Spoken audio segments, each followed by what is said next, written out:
Haven't driven the car for a couple of weeks, so thought I would take it out and enjoy the beautiful weather that we've got in Sydney. So I've warmed up the car a little bit, but still need to warm it up a little bit more, so I'll drive it around a bit slow.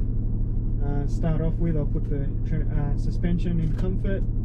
It's just really nice and soft going around town, and put the transmission in manual mode, even though it's on the standard settings for the transmission, just so I can control the shifts a bit better. So let's go.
Switch over to 98 again.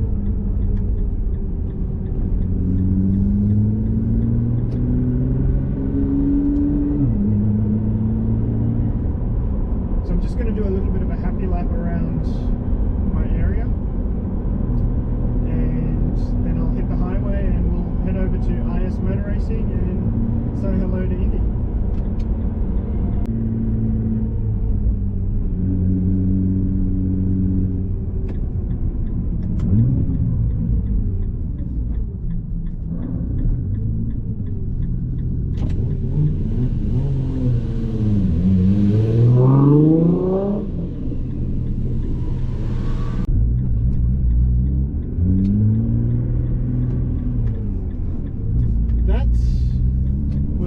R34 GTR, I just gave him the thumbs up.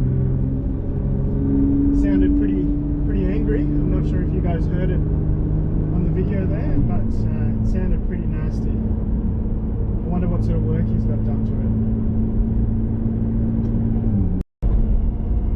It'll be interesting to see if we encounter any more GTRs on the road today.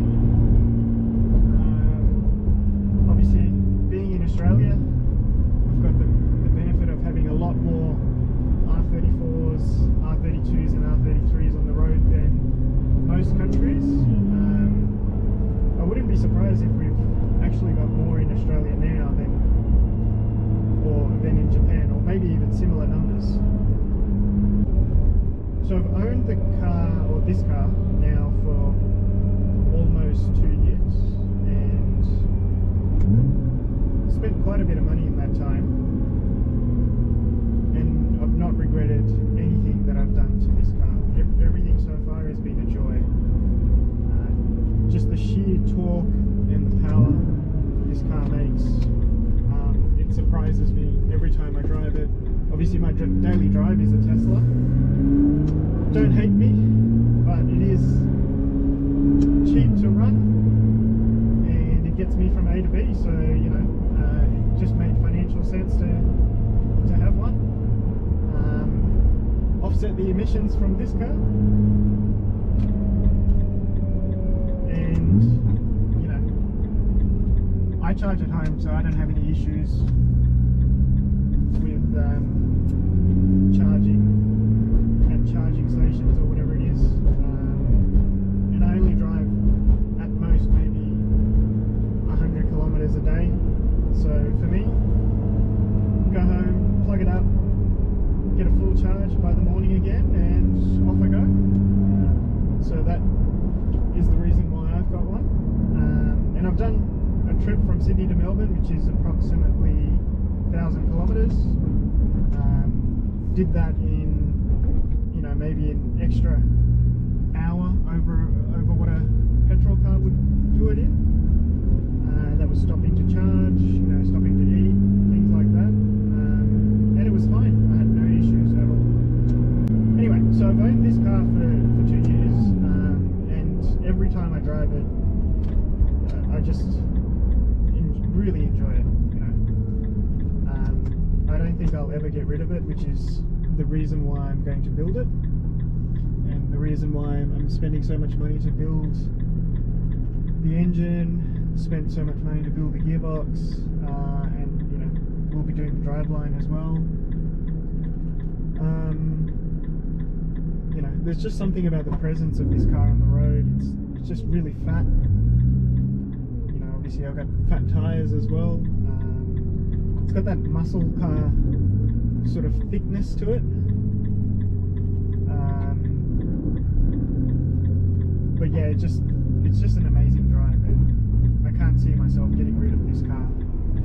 Probably the only thing I'll ever change it for is if I decide one day to buy an R8, Audi R8, I can switch it for that maybe. V10 with a twin turbo would be quite nice.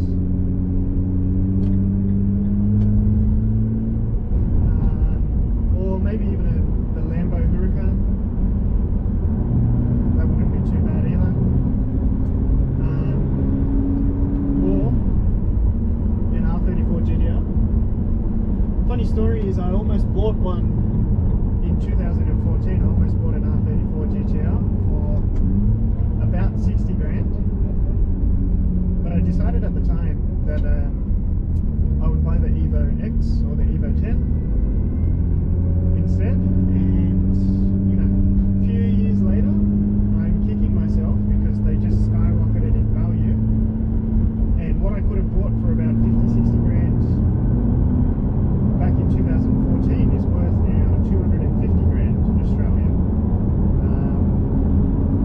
So yeah, kicking myself a little bit.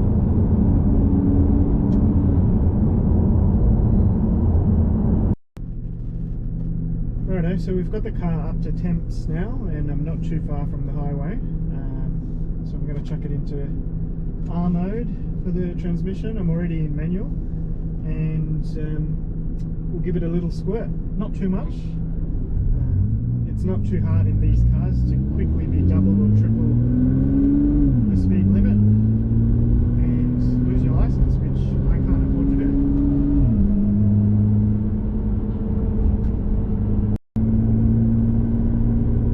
So we're coming up to the highway now, and there's a slow Mazda CX-5 in front of me, so let's give it a squirt and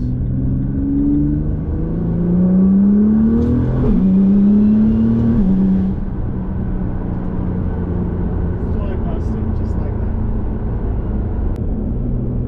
Probably one of my favourite things about this car is that it's predominantly rear-wheel drive, and the front wheels only kick in when it detects slip at the rear. So a Tesla all-wheel drive system, which this also has, I think it's a slightly different variation of the ones in the R32, 33 and 34s.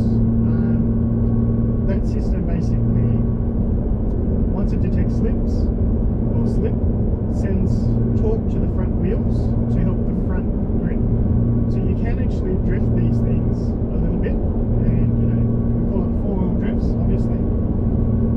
But yeah, they do have predominantly rear-wheel drive handling, and the fronts kick in when there's slip. So you get the benefit of really good turning like that on a circuit, and really good handling as a result.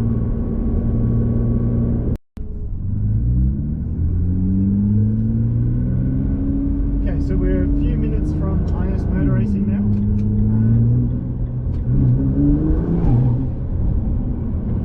And temperatures for the car is pretty stable. There's an Audi R8 behind me as well.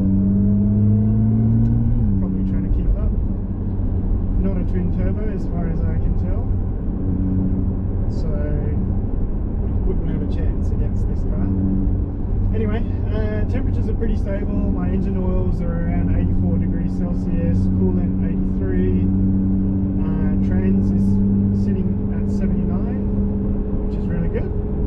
Obviously I've got the HKS transmission cooler here, so on this car, so that keeps trans nice and optimal in terms of temperatures.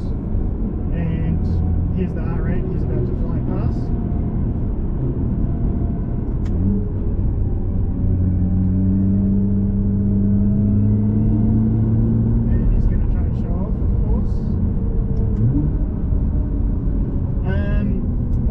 Was I was having a look at the tyre pressures, which is in this screen here, and my rear right is sitting at 28 psi, and tyres should be up to temp now, so they should be. I normally run it at 30 psi just for maximum sort of grip. So really, the rear right should be sitting at 30 psi by now, and I've already been driving for maybe 40 minutes roughly, so I'll have to get that checked out. I wonder if it's either leaking slowly or potentially it's been the cold weather. That's usually when you leave the car parked for long periods in cold weather, then you do notice a change in or drop in tyre pressures. Same thing happened with the Tesla as well. Like in winter when I leave it then it'll go from 40 down to 37 psi. So I'll just have to get that filled up. But I'll get this filled up to back up to 30, maybe even 31, and then I'll keep an eye on it over the next couple of weeks, just to make sure it doesn't have any leaks in the tyres.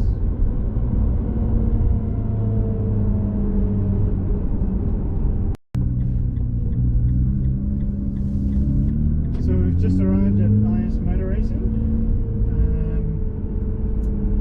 I think I'm about due for an oil change as well, so we'll have to get that done at some point.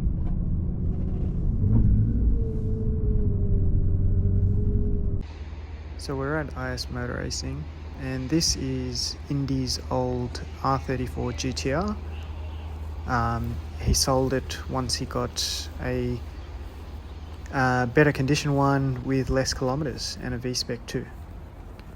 So this one here, I can't remember if it's a V-Spec or a V-Spec 2, but it's in the workshop. Oh, there you go, it's a V-Spec. So it's in the workshop for a Tomei 2.8 litre rebuild. Still looks amazing, and they've got matching wheels as well, both Bayside blue.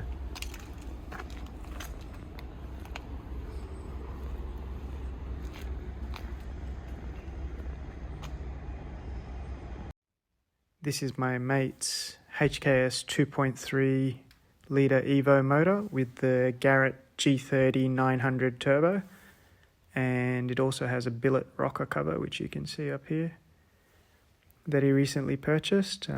This one's ready to drop in and get into fabrication, and then wiring, and then tuning and run in. The motor's looking good. There's some gold wrapping there just to help with heat management as well. Can't remember what plenum that is. I'll have to ask him. Anyway, it's pretty much ready to drop in, and then as soon as his goes in, then my engine can be mounted on this stand to start rebuilding. Okay, so we're heading back home now. Spent maybe 2 hours and a bit at IS Motor Racing. So the owner, Indy, is the one that's actually building my bottom end for the VR38.